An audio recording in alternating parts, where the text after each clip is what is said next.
Hi, I'm Anna Nistorenko, an associate pastor at Impact Church, and I believe as a community we need to be educated as far as who we are voting for so we don't vote blindly. It's not always easy to find out values that each candidate stands for, so I invited each Upper Township School Board candidate to join me so we can get to know them better. Dan Kilgallon, you're an Upper Township School Board candidate. Thank you for agreeing to a short interview with me. Thank you for having me here. Absolutely. Dan, tell me a bit about yourself and what made you run for a seat on the school board. Yes, I've lived in this community for over 12 years now. We bought a house in Beasley's Point that we love, and we rehabbed it, and we made a home with our two kids. I have a daughter who is 12 that attends the middle school, and my son who attends fourth grade at the elementary school. What made you run? What made me run? I've worked in the field of education for, probably over 20 years now. I have a master's degree in special ed from Rowan University. Right now I'm a board certified behavior analyst, and I work in different schools. I help with a lot of different programs, and I research what makes schools good, what makes, and I believe that the schools are the cornerstones of the community, along with churches and other places. And that's really where families are strengthened. So with the skills and the knowledge that I have, I think I can use my skills to help for the betterment of the Upper Township School District. So that's what made me want to run. Sure. So how do you feel that our schools are doing academically and as far as like the use of the time while the kids are in school? How do you see all of that?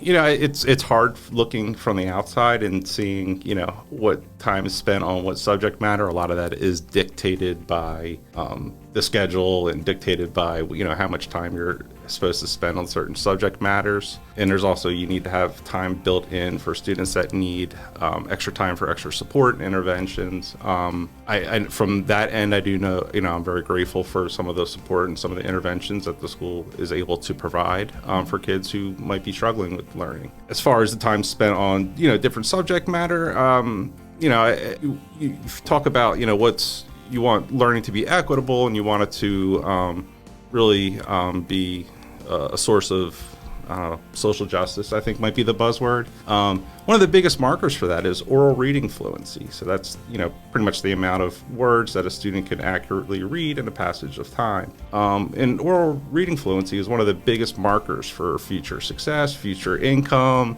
if they're going to be incarcerated. So, instead of worrying about some things that are kind of superfluous and maybe controversial, I'd rather work on and really concentrate and focus on some of these skills that all students are going to need to be successful. Sure. Okay, well, in the news, we have been hearing about other school boards in New Jersey wanting to change policy 5756. This is regarding public social transition accommodations in schools, a child wanting to change their public name, identity, pronouns, as well as bathroom, locker room accommodations, all without their parents' knowledge. What is your position on parental rights in the school in regards to kids transitioning and parents not being informed about it? I definitely think parents need to be informed and part of that process regarding whatever their child is going through, however they might identify. The same if a parent had a kid that was trans, I don't expect them to go to school and go and identify by their biological sex without the school informing the parent of that. I think that kind of works both ways. Parents should be informed regardless of, how they feel about it. They should be a partner with that.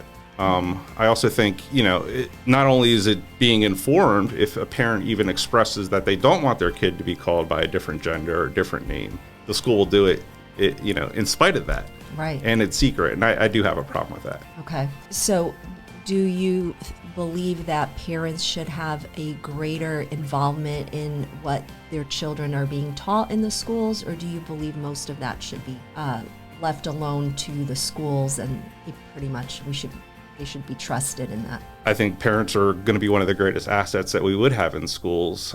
Working in schools, working in some communities where parental involvement is really low, I know how important that is and how much it's holding, sometimes their students' performance back is because the parents aren't involved and they don't care. So if we have parents that want to be involved, I really think we need to capitalize on that. I worked in special ed for years. And so the special ed world goes around by parents being involved in advocating for what's best for their kids to make sure they get the appropriate services and the needed services that they are rightfully theirs.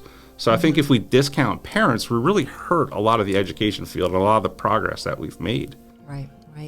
Dan Kilgallon, why should we vote for you? I think you should vote for me because I have a steady personality. I'm always going to advocate for what I feel is best, what I feel is right. And I'm running because last year I ran, I lost by a little bit. It was kind of ugly, but I want to show my kids that, don't quit, persevere, stand up for yourself. And that's what I'm going to do for the people of Upper Township. Thank you so much for coming and taking this time to let us get to know you a little bit. Thank you for having me. Absolutely. I enjoyed it.